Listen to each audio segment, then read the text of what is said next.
মাননীয় স্বরাষ্ট্রমন্ত্রী, আপনি সংবিধানের দোহাই দেখান। যখন আপনাকে ভারতে নিয়ে ফালিয়ে রাখছিল তখন এই সংবিধান কোথায় ছিল? তখন এই দেশের বিচার কোথায় ছিল?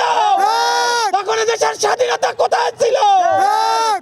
আমরা আপনাদেরকে বলতে চাই, এই জুলাই আন্দোলনের সবচেয়ে বেনিফিট, সবচেয়ে লাভবান দল আছেন জাতীয়তাবাদী বিএনপি। আপনারা যদি জুলাই না হতো, এই দেশের মাননীয় প্রধানমন্ত্রী আপনি তারেক রহমান সরকার গঠন করতে পারতেন না। আপনি বাংলাদেশের আপসহীন নেত্রী, বাংলাদেশের প্রিয় নেত্রী, দেশ নেত্রী বেগম খালেদা জিয়ার জানাজায় আপনি উপস্থিত থাকতে পারতেন না। আপনারা কিভাবে জুলাই সনদকে অবমূল্যায়ন করেন? আমাদের জুলাই যোদ্ধাদেরকে আপনারা কিভাবে অবমূল্যায়ন করেন? আজকে আমাদের কেন রাজপথে নামতে হয়?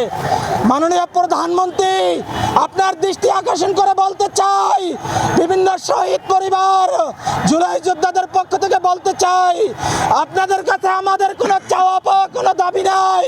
আমরা চাই জুলাই সনদটা বাস্তবায়ন করেন।